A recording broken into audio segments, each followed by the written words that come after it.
Hello दोस्तों, स्वागत है आप सभी को एक बार फिर आपके अपने यूट्यूब चैनल एग्जाम इलेक्ट्रॉन में। आज हम लोग इस वीडियो में एएलपी टेक्नीशियन 2018 के पेपर को आज हम लोग इस वीडियो में सॉल्व करने वाले हैं, जो कि 20 अगस्त 2018 का फर्स्ट शिफ्ट का पेपर है। इसके हम लोग मैथ प्लस रीजनिंग दोनों ही सेक्शन को हम लोग एक ही वीडियो में कंप्लीट करने वाले हैं। तो आप वीडियो के अंत तक अवश्य बने रहिएगा, क्योंकि आपके लिए वीडियो काफी ही इम्पोर्टेंट रहने वाले हैं। अगर आप एएलपी टेक्नीशियन या फिर एनटीपीसी या फिर रेलवे की आने वाले एग्जाम की तैयारी करने वाले हैं या फिर कर रहे हैं, 2024 की प्रिपरेशन कर रहे हैं, तो आपके लिए वीडियो काफी ही बेनिफिशियल रहने वाले हैं, क्योंकि हम लोग इस वीडियो में जानेंगे कैसे कम से कम समय में क्वेश्चन को अटेम्प्ट किया जाता है। तो चलिए बिना किसी देरी किए हुए हम लोग चलते हैं पहले क्वेश्चन की तरफ। देखिए, हम लोग इस वीडियो में पहले मैथ के सवाल को सॉल्व करेंगे, उसके बाद रीजनिंग के सवाल। देखिए, हमारा पहला सवाल है, एलसीएम का सवाल है। 15, 18, 24 को पूछा गया है एलसीएम निकाल। जब कभी भी एलसीएम निकालने वाले सवाल आए तो सीधा आपको कुछ भी नहीं करना है, ऑप्शन एलिमिनेट करके आपको कम से कम सेकंड में इसको निकाल सकते हैं। तो देखिए, आप देखिए, अगर एलसीएम किसी भी नंबर का निकालने का मतलब ये हुआ, 15, 18, 24 का एलसीएम वह नंबर होगा, वह स्मॉलेस्ट नंबर होगा जो 18 से भी, 24 से भी और 15 से भी डिविजिबल हो। मतलब 15, 18, 24 से जो स्मॉलेस्ट नंबर डिवाइड हो जाए वही क्या होगा, आपका एलसीएम होगा। तो देखिए, 3 और 6 आपका हो जाएगा, ऑप्शन 2 और 4 हो जाएगा एलिमिनेट। क्यों हो जाएगा? क्योंकि 3 और 6 तो 18, 24 से ही छोटा है, तो मतलब ये डिविजिबल होगा नहीं। अब देखिए, बचा ऑप्शन नंबर 1 और ऑप्शन नंबर 3। अब देखेंगे आप ऑप्शन, देखिए दोनों में से कोई एक होगा। तो देखिए, आप 24 से इसको डिवाइड करके देखिए, 5 से 40 को, तो 6 से काटिए, 6 चौका 6 नमा मतलब 90। देखिए, ये मतलब आपको 24 से डिविजिबल नहीं हो रहा है ऑप्शन नंबर 3, तो आपका ऑप्शन नंबर 3 भी हो जाएगा एलिमिनेट। बचेगा कौन सा? ऑप्शन नंबर 1 बचेगा, मतलब 360 क्या है आपका करेक्ट आंसर होगा। ये तो एक मेथड ये हो गया। अगर मान लेते हैं यहीं पे 720 दे दिया होता तो क्या आ जाता? 720 क्या होगा, 18 से भी, 15 से भी, 14 सबसे भी क्या होगा, तीनों नंबर से डिविजिबल होता। लेकिन जो स्मॉलेस्ट नंबर होगा वही आपको ऑप्शन में, जो दो जो ऑप्शन स्मॉलेस्ट नंबर होगा वही आपको लेना है। वैसे छोटा नंबर दिया 18, 24 और 15 तो आसानी से आपको निकाल भी सकते हैं, लेकिन थोड़ा सा भी बड़ा नंबर दे दे तो आप डिवाइड करके ऑप्शन को एलिमिनेट करके सॉल्व करने की कोशिश कीजिए, कम समय में आपका आंसर आ जाएगा। देखिए, सेकंड क्वेश्चन है, यदि समीकरण एक्स स्क्वायर प्लस के एक्स प्लस के इज इक्वल टू 0 है, के दो असमान और वास्तविक मूल हैं, तो के का मान निम्न में से किसका अनुसरण करता है? अब देखिए, नेचर जो रूट का क्या होगा, वो आपको कहा गया है कि क्या है आपका, यहाँ पर रियल है और डिस्टिंक्ट है, दो अलग अलग असमान है और वास्तविक है। मतलब जो डी का वैल्यू क्या होगा, greater than zero. Greater than zero होगा, इसका मतलब क्या होगा, रूट क्या होगा, रियल होगा और अनइक्वल होगा। अगर क्वेश्चन में पूछता है, देखिए, अगर d इज इक्वल टू 0 हो गया, इसका मतलब क्या होगा, रूट रियल होगा और इक्वल होगा। अगर d लेस देन 0 हो गया तो इसका मतलब क्या हो जाएगा, रूट इमेजिनरी होगा और अनइक्वल होगा। इस चीज को आप ध्यान रखेंगे। हमें यहाँ पर क्या कहा गया है, d इज ग्रेटर देन 0, मतलब d का मतलब क्या होता है, B square minus 4ac। D square minus 4ac is greater than 0, तो यहाँ से निकालिए। देखिए, बी स्क्वायर मतलब x का कोफिशिएंट, मतलब के स्क्वायर माइनस 4, ए कितना आ जाएगा, एक्स स्क्वायर का कोफिशिएंट मतलब 1 है, और सी क्या है आपका, के। ये ग्रेटर देन आपका 0, देखिए के ले लीजिए कॉमन, तो के इंटू के माइनस 4 इज ग्रेटर देन 0। अब देखिए, यहाँ तक तो हर कोई बच्चे सॉल्व कर लेते हैं, लेकिन आगे इसमें कौन सा करेक्ट आंसर होगा, निकालने में बच्चे की कठिनाइयां होती है। तो हम लोग क्या करते हैं, इसको आप सबसे पहले आप नंबर लाइन पे ड्रॉ करने की कोशिश कीजिए। तो देखिए, के का वैल्यू आपको एक बार क्या जाएगा, अगर यही यहाँ पर 0 होता तो क्या लिखते हैं हम, के का वैल्यू एक बार 0 आता और एक के का वैल्यू क्या आता आपका, एक बार 4 आता। के का वैल्यू 0 और 4 आता। ठीक है, थोड़ा सा देखिए, एक नंबर लाइन है, ये क्या होता है, माइनस इन्फिनिटी से लेकर के प्लस इन्फिनिटी तक होता है, बीच में क्या होता है, 0 होता है। ठीक है, इसमें जो भी हमारा नंबर वैल्यू आया है, उस 0 वैल्यू को हम लोग क्या करेंगे, इस पे लिखेंगे। तो 0 आया है और क्या आया है, एक 4 आया है। ठीक है, 0 आया है और 4 आया है। ठीक है, यहाँ पर देखिएगा, ये यहाँ जो ग्रेटर देन का साइन है, इसका मतलब क्या होगा, वैल्यू हमारा क्या होना चाहिए, पॉजिटिव होना चाहिए। ध्यान से सुनिएगा, अगर यहाँ पर साइन क्या है, ये ग्रेटर देन है, इसका मतलब क्या होगा, साइन जो वैल्यू हमारा इसका आएगा ग्रेटर देन 0 का मतलब क्या होगा, इसका वैल्यू क्या होगा हमारा, पॉजिटिव आएगा, मतलब पॉजिटिव वाले पार्ट को हम लोग लेंगे। इसको अगर हम नंबर में दिखाते हैं तो देखिए, सबसे पहले इधर प्लस फिर यहाँ माइनस, फिर यहाँ पर प्लस, अल्टरनेट चलते हैं। मतलब के का वैल्यू क्या हो सकता है, के का वैल्यू 0 से पहले वाले, मतलब पॉजिटिव वाले पार्ट को लेना है, 0 से पहले वाले और 4 के बाद वाला। मतलब के का वैल्यू 0 से छोटा वाला हो सकता है, या फिर के का वैल्यू ग्रेटर देन का सकता है 4 वाला हो सकता है। ये रिलेशन आपको नंबर लाइन पे ड्रॉ किए हुए बिना नहीं निकल पाएगा। बहुत सारे बच्चे यहाँ पर गलतियां करते हैं। इस नंबर लाइन को आप समझ लीजिए, अगर नहीं समझे जरूर ही कमेंट करें, फिर से हम समझाने की कोशिश करेंगे। लेकिन इस तरह से आप इसको नंबर लाइन पे दिखा करके आपको सॉल्व करना चाहिए। मतलब के का वैल्यू क्या होगा, लेस देन 0, ऑप्शन नंबर 4 आपका करेक्ट होगा। देखिए अगला सवाल में कहा गया है, एक संख्या को 3/2 के अनुपात में विभाजित किया जाता है।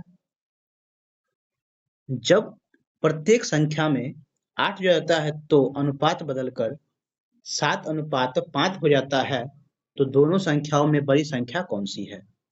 तो देखिए 3 अनुपात था तो 3x मान लेते हैं, प्लस 8 दोनों में जोड़ देते हैं। फिर क्या है तो 2x में 8 जोड़ देते हैं, तो यह संख्या बदल कितना हो जाता है, 7/5 हो जाता है। तो संख्या से यहाँ पर x का वैल्यू निकल जाएगा, आपको ये कितना जाएगा 15, और ये कितना जाएगा आपका 14। मतलब x आ जाएगा इज इक्वल टू कितना जाएगा 40, और ये कितना जाएगा 56, मतलब 16। x की वैल्यू आपका आ जाएगा 16। पूछा गया है बड़ी संख्या कितना है, मतलब 3x होगा बड़ी संख्या, मतलब 16 तिया 48, ऑप्शन नंबर 2 आपका। लंबवृत्तीय शंकु का आयतन जिसके आधार की त्रिज्या उसके ऊंचाई से क्या है, आधी है।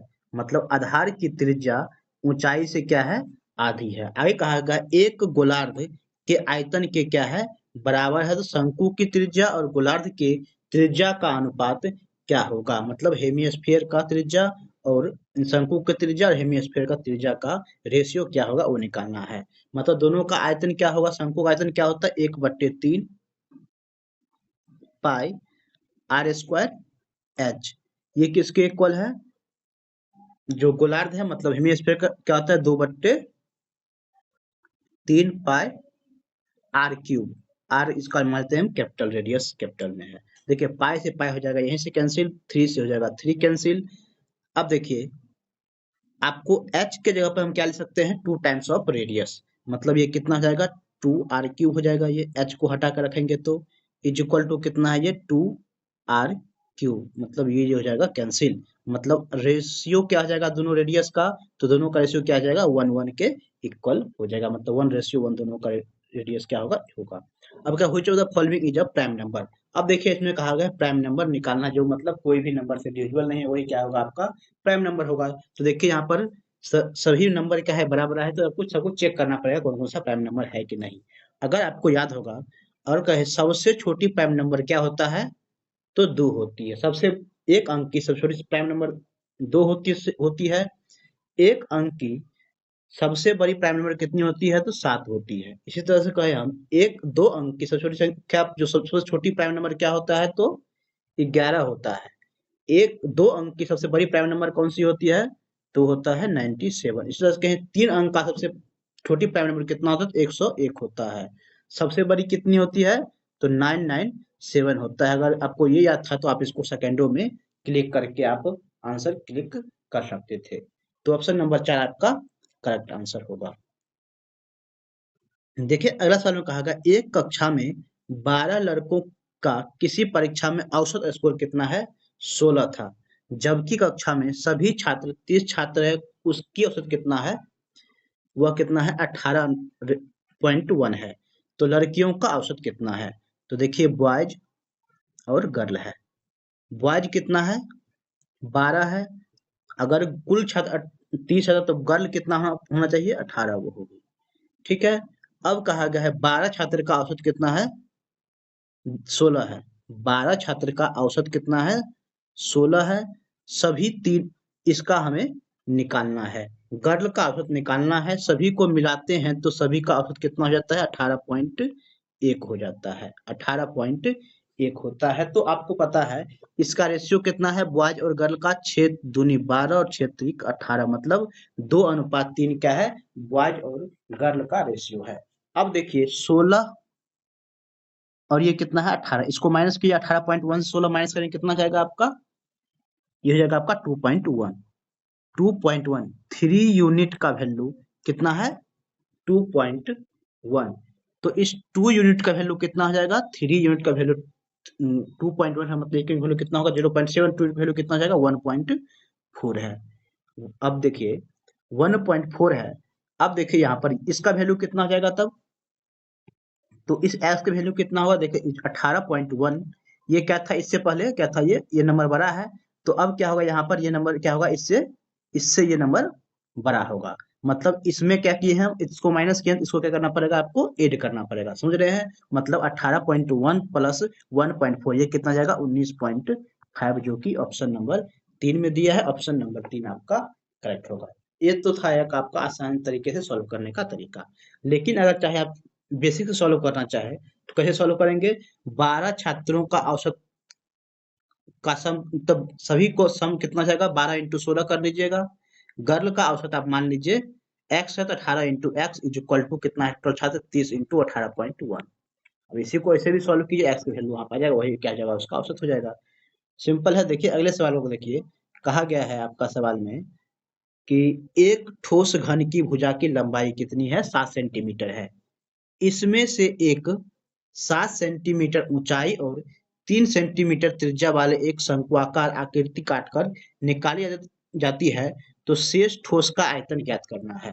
मतलब घन था, घन का आयतन में से शंकु का आयतन माइनस कर लेंगे। घन का आयतन कितना था, भुजा का क्यूब मतलब 7 का क्यूब, 7 इंटू 7 माइनस शंकु का आयतन घटा लेंगे। कितना था शंकु का आयतन, 1/3 पाई 22/7। आर स्क्वायर रेडियस कितना दिया है आपको, 3 सेंटीमीटर त्रिज्या वाले, तो 3 का स्क्वायर। और हाइट कितना दिया हुआ है आपका, इसमें 7 सेंटीमीटर, 7 हाइट दे दिया है। ठीक है, आप काट लीजिए, सबको सॉल्व कर लीजिए, आपका आंसर आ जाएगा। ठीक है, 7 से 7 हो जाएगा कैंसिल, आपका 3 तिहाई 9 हो जाएगा। मतलब ये आपका हो जाएगा 7 का क्यूब करेंगे कितना होगा, 343। 343 में से आपको माइनस करना है कितना, 66 आपको करना है माइनस। 373 में 66 माइनस करिए कितना होगा, 277 घन सेंटीमीटर आपका आंसर आ जाएगा, जो कि ऑप्शन नंबर 4 में दिया है। देखिए अगला सवाल में कहा गया है माध्यिका निकालना है।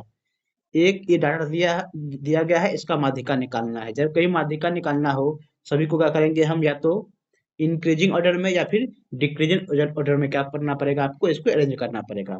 तो हम लोग इंक्रीजिंग ऑर्डर में अरेंज करते हैं। सबसे पहले छोटा नंबर कौन है, एक है, फिर एक है, फिर दो है, फिर कितना है, दो के बाद 3 हो गया, 3 के बाद 5 है, फिर क्या होगा 7 होगा। जो बीच में टर्म होगा वही क्या होगा आपका मीडियन होगा। तो देखिए 2 और 3 दोनों क्या है, मिडिल में है। तो 2 और 3 को क्या करेंगे हम, जोड़ लेंगे और इसका 2 से डिवाइड कर देंगे, वही हमारा क्या आ जाएगा, मीन आ जाएगा, मतलब मीडियन आ जाएगा। मतलब 2.5 आपका करेक्ट आंसर होगा, ऑप्शन नंबर 1 में दिया हुआ है। समझ में आ रहा है तो वीडियो को बस ही आप लोग लाइक कर दीजिए। देखिए अगला सवाल में कहा गया है 10 आदमी का एक समूह है, किसी दीवार को 12 दिन में बनाता है। मतलब 10 आदमी का समूह है, किसी दीवार को 12 दिन में बनाता है, और वह क्या है, 6 आदमी, जिनमें से प्रत्येक पहले समूह के लोग से आधे सक्षम है, तो इस दीवार के 3/5 हिस्से को कितने दिन में बनाएगा। तो M1D1/W1 के हेल्प से बना लीजिए, तो W1 यहाँ पर 1 हो जाएगा। M देखिए आदमी क्या है, पहले के जो कंपेरिजन जितना काम करता है उसका आधा ही करता है। मतलब आदमी 6 है, तो इसका मतलब क्या होगा, 3 के, या पहले के आदमी के 3 के बराबर होगा। इंटू कितने दिन में बनाएंगे वो हमें निकालना है। और कहा काम कितना है, 3 बट्टे पहले का कंपेरिजन में 5 है, तो 5 चल जाएगा ऊपर। देखिए 3 से 3 हो जाएगा कैंसिल, 5 से हो जाएगा 2 बार में कैंसिल। मतलब कितना होगा, 12 दूनी 24 दिन में क्या होगा, 3/5 काम आपका कंप्लीट हो जाएगा। देखिए इसमें कहा गया वर्गमूल निकालना है, सिंपल है। वर्गमूल निकालना है तो 4096 को आपको वर्गमूल निकालना है। तो देखिए अब 40 से 96 का वर्गमूल निकालना है। तो अब देखिए कितना कहता है, 60 का स्क्वायर 3600 से बड़ा है। तो आपको देखिए 65 का कितना स्क्वायर होता है, 65 का स्क्वायर करेंगे कितना हो जाएगा आपका, 25, और 6 से ब्रैकेट नंबर कितना होगा, 42, 4225। मतलब 60 से बड़ा और 65 से छोटा नंबर होगा। मतलब ऑप्शन नंबर 3 में दिया है, मतलब 64 आपका होगा। ठीक है, मतलब देखिए यहाँ से 6 है, तो मतलब या तो यूनिट डिजिट कितना होगा, 4 होगा, या फिर 6 होगा। तो देखिए 4 वाला ऑप्शन ऑप्शन नंबर 3 में दिया है, ऑप्शन नंबर 3 आपका करेक्ट होगा। अब देखिए कहा गया है एक पिता और उसके पुत्र की वर्तमान आयु का योग कितना है, 60 वर्ष है। पहले 6 वर्ष पहले पिता की आयु पुत्र की आयु की 5 गुना थी। मतलब फादर का उम्र सन का उम्र के 5 गुना थी। कब? ये 6 वर्ष पहले की बात है। तो अगर हम कहें वर्तमान एज कितना आ जाएगा, तो दोनों में हम 6 जोड़ देंगे। अब पता है आपको वर्तमान एज का योग कितना दिया है, 60। मतलब 6x plus 12, 6x plus 12 is equal to कितना दे दिया है, 60 दे दिया है। मतलब x का वैल्यू कितना आ जाएगा, 48 हो जाएगा। 48 बटे 6 मतलब 8 हो जाएगा। x का वैल्यू 8 आ जाएगा। मतलब पूछा क्या गया है, 6 वर्ष बाद पुत्र की आयु कितनी होगी। प्रेजेंट उम्र a है, मतलब 8 प्लस 6 कितना हो जाएगा, 14। फिर इसके 6 वर्ष बाद, मतलब 14 में 6 जोड़ देंगे, कितना हो जाएगा, 20 वर्ष हो जाएगा प्रेजेंट पुत्र का एज। देखिए अगला सवाल हमारा है, average expenditure per year during the period 2001 to 2006। Round of में निकालना है, एक्सपेंडिचर निकालना है 2001 से लेकर के 6 तक के बीच में। एक्सपेंडिचर कौन है, फूड है, मेडिसिन है और टैक्स, सभी को जोड़ करके आप क्या है उसका एवरेज निकाल लीजिए। देखिए फूड का कितना खर्च हो रहा है, तो देखिए 2 3 कितना होगा, 5 6 7, देखिए 5 हो गया, एक 6 2 8, 8 2 10, एक 11 और 50 प्लस 100 कितना हो जाएगा, 1200। प्लस मेडिसिन में कितना खर्च हो रहा है, तो 7 6 5 11 7 18 6 कितना हो जाएगा, 18 6 24 8 32 7 कितना हो जाएगा, 39 और 50 50 कितना होगा, 140। टैक्स पे खर्च देखिए कितना हो रहा है, 100 प्लस 200 300, 300 450, 400 575, 575 600 700, 700 इसमें से 25 दीजिए तो कितना हो जाएगा, 800 था, 775 था तो 800 हो जाएगा, 800 एक 900 ये हो जाएगा। ठीक है, तो 9 ये हो जाएगा। ठीक है, देखिए 12 9 21 इस जाएगा कितना, 6100 हो जाएगा। इसको किससे डिवाइड करना है, 1 2 3 4 5 6 साल है, 6 से आप इसको डिवाइड कर लीजिए तो कितना जाएगा आपका, 10 छक्के 60, 17 छक्का मतलब 1017 के आसपास का नंबर आएगा। राउंड ऑफ में निकालने हैं 1017 के आसपास आपका नंबर आ जाएगा। ऑप्शन नंबर 4 आपका करेक्ट होगा। देखिए अगले सवाल में कहा गया है, ने एक टैंक में सॉरी साथी ने एक बैंक में 825 रुपया जमा किए, जिसने 8% वार्षिक साधारण ब्याज का वादा किया। यदि साथी बैंक में 5 साल तक पैसा रखती है तो वह इस पर कितना ब्याज अर्जित करेगी, वो निकालना है। मतलब 8% से 5 वर्ष का ब्याज कितना हो जाएगा, 40% होगा। कितना, तो 825 का 40% आपको निकालना है, वो आप निकाल लीजिए, आपका आंसर आ जाएगा।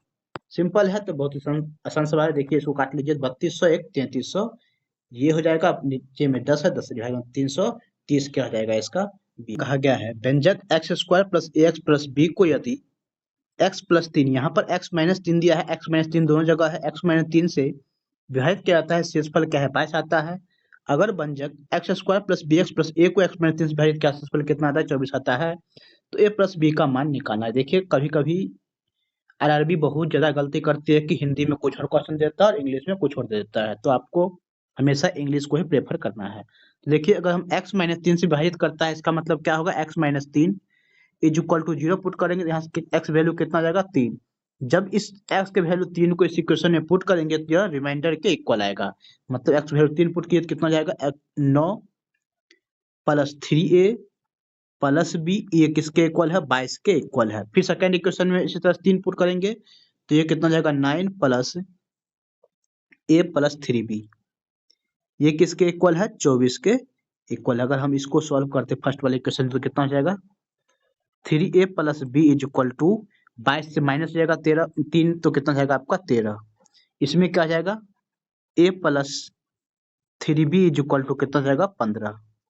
अब देखिए दोनों को जोड़िए तो कितना जाएगा, 4a plus 4b is equal to कितना जाएगा 28। तो a प्लस बी हमें निकालना है, 4 कॉमन जाएगा तो a प्लस बी का वैल्यू कितना होगा, 28/4 जो कि 7 के इक्वल होगा। ऑप्शन नंबर 3 में दिया हुआ गया है। वह कौन सी भिन्न है जिसे जब 1/2 से घटाया जाता है तो इसका मान 2/3 होता है। मानते भिन्न हमारा x है, तो 1/2 माइनस x करते हैं तो हमारा क्या आता है, 2/3 आता है। अब हम x के वैल्यू निकालेंगे, x को ले जाएंगे इधर, 2/3 को लाएंगे इधर, 1/2 -2/3 इज इक्वल टू एक्स। अब सॉल्व कर लीजिए, ये कितना जाएगा 6 हो जाएगा एलसीएम, ये हो जाएगा 3 - 4 मतलब -1, -1/6 ऑप्शन नंबर 2 में दिया है, आपका 2 करेक्ट होगा।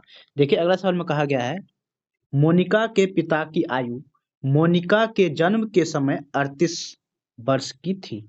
मतलब मोनिका जब जन्म ली है, जब मोनिका की एज 0 साल थी, तो उसके फादर का एज कितना था 38 थी। अब कहा गया जबकि उसकी माँ की आयु उस समय 36 वर्ष थी जब उसके 4 साल छोटे भाई का जन्म हुआ था। मतलब इससे छोटे का मतलब 4 साल बाद, 4 साल बाद जब क्या हो जाएगा, तो 4 साल बाद इसके फादर का एज कितना हो जाएगा 42। तो उस समय क्या था, इसका मदर का एज 36 था। तो कहा गया है तो उनके माता और पिता के आयु के बीच का अंतर निकालना है। तो कितना अंतर हो जाएगा 42 माइनस 36, ये कितना जाएगा 6 वर्ष दोनों का आयु का अंतर है। बिना कुछ सॉल्व किए हुए कॉमन सेंस का यूज कीजिए और आंसर मारिए, ऑप्शन नंबर 2 आपका करेक्ट होगा। देखिए अगले सवाल में कहा गया आयाती ने एक वस्तु 13% हानि पर बेच दी। यदि उसने उसे 49 रुपये अधिक में बेचा होता तो उसे क्या है कि 22% का लाभ होता। मतलब देखिए दोनों का अंतर कितना है, मतलब -13% हानि पर है, लेकिन अगर उसे 22% अधिक बेचा था तो मतलब अंतर कितने का हो गया 35% का अंतर हुआ। 35% का अंतर ही कितना दे दिया है आपको 49 दिया हुआ है। पूछा गया है 30% लाभ प्राप्त करने के लिए बिक्री मूल्य कितना होगा, मतलब 130% पे इसको बेचना होगा। अब देखिए 65% का वैल्यू 35% वैल्यू 49 दिया है, मतलब को सॉल्व किया थोड़ा सा 7 से काटे 7 5 35 7 7 49, मतलब 5% का वैल्यू कितना है 7 रुपया है, तो 130% का वैल्यू कितना होगा, मतलब इसको हम 26 से मल्टीप्लाई कर दें 130 आ जाएगा, इधर भी 26 से आप इसको मल्टीप्लाई कर लीजिए। तो 130% का वैल्यू कितना जाएगा 26 × 7 मतलब 182, जो कि ऑप्शन नंबर 1 में दिया है। एक ऑप्शन नंबर 1 आपका करेक्ट होगा। इस तरह से आप इसको सॉल्व कीजिए, कम समय में आप सॉल्व कर सकते हैं। देखिए अगला सवाल में कहा गया एक मिनी वैन उसी दिशा में जा रही है जिस दिशा में 4.8 किलोमीटर प्रति घंटे और 6 किलोमीटर प्रति घंटे वाले की गति से दो व्यक्ति जा रहे हैं। मिनी वैन का आंसर 4.5 सेकंड और 9 सेकंड में दोनों को पार कर देते। मिनी वैन की लंबाई निकालें। सबसे पहले देखिए मिनी वैन का हमको स्पीड नहीं दिया गया है। मिनी वैन का स्पीड मान लेते हैं x किलोमीटर है। एक ही दिशा में जा रहा है, मतलब ट्रेन अगर इधर जा रहा है तो आदमी भी क्या होगा इधर ही जा रहा हो, तो इक्विवेलेंट स्पीड क्या होगा ट्रेन का x माइनस कर लेंगे जो स्पीड होगा पर्सन का, तो x माइनस 4.8 है व्यक्ति का स्पीड। इसको क्या है कि 4.5 सेकंड में क्या है इसको पार कर लेता है। ठीक है, ये क्या है आपको, ये हम मान लेते हैं स्पीड आपका क्या किलोमीटर, ये सेकंड है तो इसको मीटर प्रति सेकंड में कन्वर्ट करने के लिए 5/18 करना पड़ेगा। इज इक्वल टू देख लीजिए सेकंड व्यक्ति को क्या है x माइनस 6 के स्पीड से जा रहा है, इसको क्या है ये 9 सेकंड में पार कर देती है, इसको भी मीटर प्रति सेकंड में कन्वर्ट करना पड़ेगा, इतना हो जाएगा। ये दोनों लेंथ हम इक्वल के दोनों क्या है दोनों का लेंथ ही होगा, तो लेंथ ही हम लोग इक्वल करें 15/18 हो जाएगा आपका कैंसिल आउट, 9 5 हो जाएगा आपका 45। सॉल्व कीजिए इसको तो कितना जाएगा 0.5x माइनस ये कितना हो जाएगा 48 को 5 से मल्टी 240 हो जाएगा, मतलब 2.4 इज इक्वल टू ये कितना हो जाएगा x माइनस 6, मतलब आपका हो जाएगा ये 0.5 इसको ले जाएंगे तो माइनस हो जाएगा, ये जगह प्लस हो जाएगा, इज इक्वल टू कितना हो जाएगा 3.6। तो x का वैल्यू कितना हो जाएगा 7.2, मतलब ट्रेन का स्पीड कितना हो जाएगा 7.2। तो अब निकाल लीजिए ट्रेन का लेंथ, किसी एक में पुट कर लीजिए।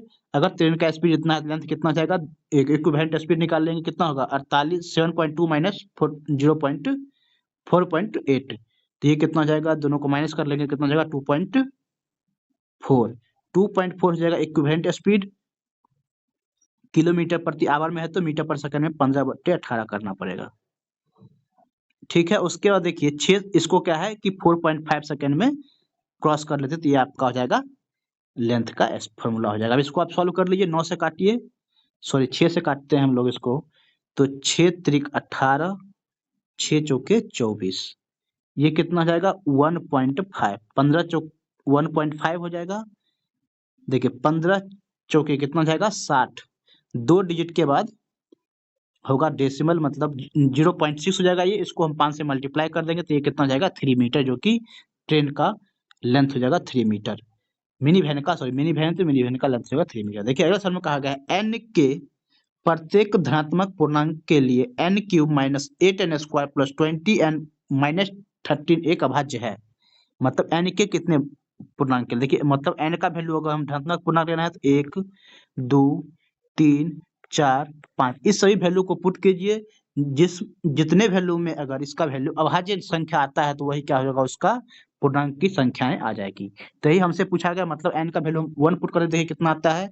जब एन का वैल्यू 1 पुट करते हैं तो ये क्या वैल्यू इसका अभाज्य आता है या नहीं, देखिए ये कितना हो जाएगा 1 माइनस 8 प्लस 20 माइनस 13 कितना हो जाएगा -21, और ये कितना जाएगा आपका 21। तो ये कितना जाएगा आपका 0। 0 क्या है, भाज्य है अभाज्य, 0 न तो भाज्य संख्या है न ही अभाज्य संख्या है। ठीक है, तो एक के लिए नहीं हुआ, n का वैल्यू फिर 2 पुट करके चेक कीजिए। 2 पुट करके चेक कितना जाएगा 8 माइनस ये कितना जाएगा 4 8 32 प्लस 40 माइनस 13।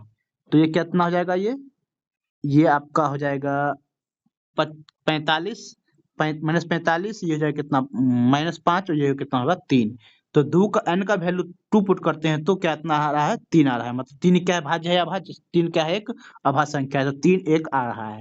फिर इसी तरह से n का वैल्यू 3 पुट करके देखिए कितने वैल्यू में यह अभाज्य संख्या आता है। इसी तरह से 5 तक पुट करके देखिए, जितने आ रहा है उसको आप करेक्ट आंसर मार्क कर सकते हैं। देखिए अब अगला सवाल में कहा गया है सेल दिया है बाइक का अलग अलग कलर का 2009 में इसके डाटा दिया है। इस ग्राफ में अब क्वेश्चन पूछा गया if total number of bike sold in 2009 was 50,000 then what is the number of the what number was the sale white bike less than the yellow and red bike put together. देखिए yellow और red को साथ में रखते हैं, yellow और red मिलकर कितना बिकता है 30%, और व्हाइट कितना बिकता है, व्हाइट आपका यहाँ 25%। कहा गया है व्हाइट जो है कितने लेस देन है दोनों रेड और येलो के मिलाकर कितना है, तो 5% लेस है। 5% का वैल्यू आपको निकालना है। पूरे कितना है 50,000 बाइक मिलता है, तो 50,000 का 5% कितना हो जाएगा 2500 आपका होगा, जो कि ऑप्शन नंबर 2 में दिया है। 2 आपका करेक्ट होगा। देखिए अगला सवाल सिंप्लीफिकेशन का है, कहा गया इसको सॉल्व करके बताइए कितना आंसर होगा। तो देखिए पहले इसको सॉल्व करेंगे लास्ट वाले से, तो ये कितना हो जाएगा 10 प्लस 70 कितना जाएगा ये 80। ये कितना जाएगा 270 माइनस 80 कर लीजिए, तो ये कितना जाएगा आपका 190 आपका होगा। फिर क्या है 510 में से 190 को कर लीजिए आप माइनस। ठीक है, तो इसमें से कीजिए क्या, ऐसे कर लेते हैं हम लोग 510 में से अगर हम 200 माइनस करेंगे 200, तो ये कितना जाएगा 310। हमने क्या है 10 एक्स्ट्रा माइनस करेंगे तो 10 जोड़ना भी पड़ेगा, मतलब कितना जाएगा ये टोटल इसका वैल्यू 320 हो जाएगा। अब 2550 में से 320 माइनस किया तो कितना जाएगा 2230, जो कि ऑप्शन नंबर 4 में दिया। ऑप्शन नंबर 4 आपका करेक्ट होगा।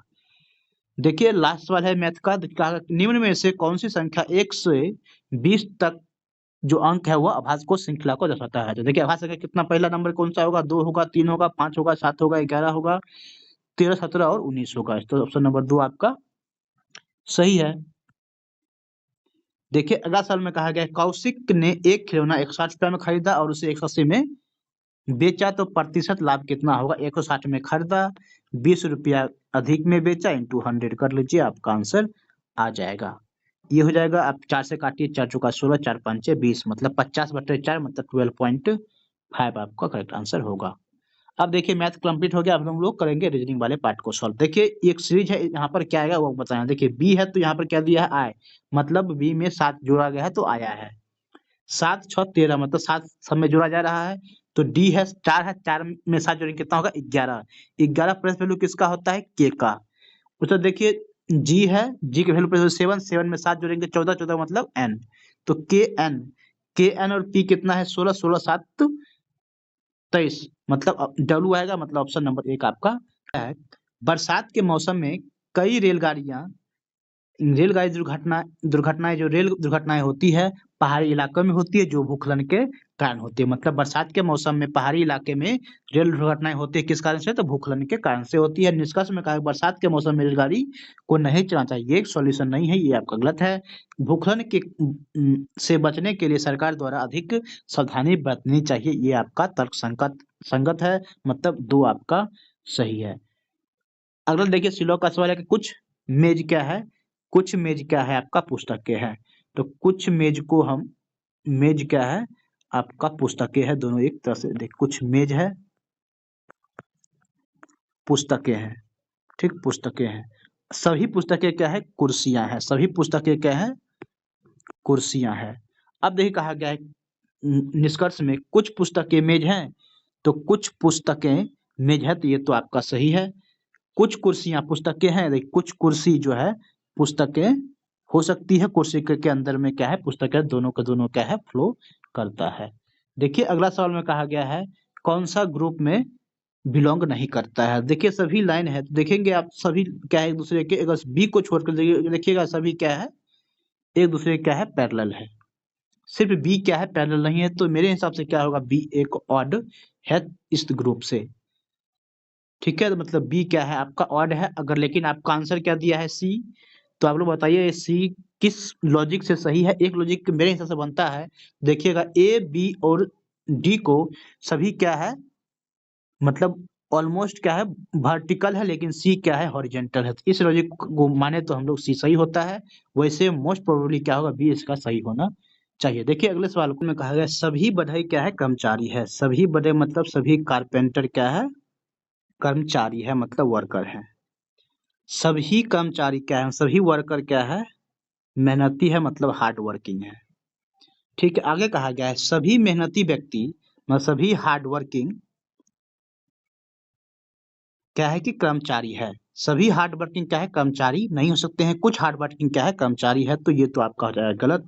सभी बढ़ई क्या है? मेहनती है, तो सभी कारपेंटर क्या है? मेहनती है, ये आपका होगा सही। मतलब सिर्फ एक अनुसरण करता है, सॉरी 2 अनुसरण करता है। देखिए अगला पूर्व की ओर मुख करते हुए एक्स जो क्या है? 150 डिग्री। एक्स पहले देखिए पूरब की इधर घूमी होगी, 150 डिग्री दक्षिणावर्त मतलब इधर घुमा तो क्या आ जाएगा? 90 डिग्री। देखिए अगर ऐसे है, अगर ये ईस्ट है, ये वेस्ट है, सॉरी ये वेस्ट है, ये नॉर्थ है और ये साउथ है, तो इधर इतना तक घुमा दक्षिणावर्त तो ये 90 डिग्री हो जाएगा। तो क्या होगा? और उसके बाद क्या कहा गया है? 150 डिग्री, 50 डिग्री कितना जाएगा? इधर कहीं 60 डिग्री और एड होगा, तो इधर घूम गया दक्षिणावर्त, घूम गया। ठीक है एक्स। और क्या कहा गया है? 105 डिग्री वामवर्त। अब देखिए यहाँ से 105 डिग्री, ये देखिए 60 डिग्री यहाँ पर, तो 45 डिग्री यहाँ पर इस डायरेक्शन में क्या होगा? लेफ्ट वामवर्त घुमा है ना, तो वामवर्त इसका क्या हो जाएगा? अभी इधर है, तो वामवर्त इधर घुमा होगा, फिर से 105 डिग्री इधर घूम गया, तभी क्या है? इधर फेस कर रहा होगा। तो कहा गया एक्स किस डायरेक्शन में फेस कर रहा होगा? तो क्या होगा? ये किधर है? ईस्ट साउथ मतलब दक्षिण पूरब में फेस कर रहा होगा। ऑप्शन नंबर 4 आपका करेक्ट होगा। देखिए कहा गया कौन ग्रुप को फ्लो नहीं कर रहा है? देखेंगे सी में क्या है? 2 ही लाइन है, तो बाकी सभी में क्या है? 2 या 2 से अधिक, 2 से अधिक लाइन है, तो मतलब सी क्या है? आपका ऑड है। देखिए इसमें कहा है क्वेश्चन मार्क के स्थान पर क्या आएगा? देखिए सबसे पहले इस चीज को देखिए क्या कहा गया? देखिए सर्कल है, सर्कल के अंदर क्या है? प्लस प्लस का साइन है। तो नेक्स्ट बी में क्या हो जाता है? ये प्लस वाला क्या हो जाता है? बाहर आ जाता है प्लस प्लस वाला, और अंदर में जो इस तरह से बना हुआ है वह चला जाता है अंदर में। ठीक है, इसमें भी देखिए, तो ये क्या है? इधर प्लस प्लस है, प्लस कहाँ चल जाएगा? रेक्टेंगल के अंदर चल जाएगा। ठीक है, और बाकी क्या है? ये डायगोनल है, डायगोनल चल जाएगा इस तरह से। तो इस तरह से आपका ऑप्शन नंबर 3 में दिया है, आपका 3 आपका होगा करेक्ट। देखिए इसका मिरर इमेज बनाना है, तो मिरर इमेज कैसे बनेगा? ये हो जाएगा इस डायरेक्शन में। ठीक है, तो ये एक बी आपका हो जाएगा करेक्ट। अब देखिए ये आ जाएगा, तो ये जो देखेंगे आप, ये वाला पार्ट एरो के साइड में है, ऊपर वाले साइड में है, तो ऊपर वाला साइड होगा, जो कि डी में नहीं है, सी में है, सी आपका होगा करेक्ट। देखिए इसमें इस मिसिंग स्थान पे क्या आएगा? देखिए आपका इस तरह से लाइन ड्रॉ कीजिएगा तो पूरा हो जाएगा, तो सिर्फ 4 में ही ऐसा फिगर बन रहा है, 4 आपका हो जाएगा करेक्ट। देखिए इसमें कहा गया है how many such letters are there in the below arrangement each of which is immediately proceeded by a number, मतलब लेटर के पहले नंबर होना चाहिए और not immediately followed by a letter, मतलब लेटर के बाद लेटर नहीं होना चाहिए। देखिए सीरीज में देखिए लेटर यहाँ पर ए है, लेटर पे नंबर नहीं है तो ये नहीं होगा। लेटर के पहले नंबर है लेकिन लेटर इसके बाद भी है तो ये भी आपका आर नहीं होगा। आई को देखिए, आई के पहले नंबर नहीं है, टी के पहले देखिए नंबर है, इसके बाद लेटर नहीं है तो मतलब टी एक हो जाएगा। उसका देखिए ओ के पहले नंबर है, उसके बाद लेटर नहीं है तो ठीक है, तो ओ भी आपका हो जाएगा, दो हो गया। उसका देखिए डब्ल्यू नहीं होगा, मतलब दो आपका इस तरह से इस सीक्वेंस को फ्लो कर रहा है। देखिए अगला सवाल में मिसिंग नंबर के स्थान पर क्या आएगा, तो देखिए 5 जोड़ दिया गया है, फिर 5 जोड़ दिया गया है, फिर 5 जोड़ दिया गया है, फिर इसमें 5 जोड़ दिया, कितना 18, 5 23। बहुत ही आसान सवाल है। देखिए अगला सवाल में कहा गया according to the Venn diagram total number of student who play cricket as well as kabaddi but not football.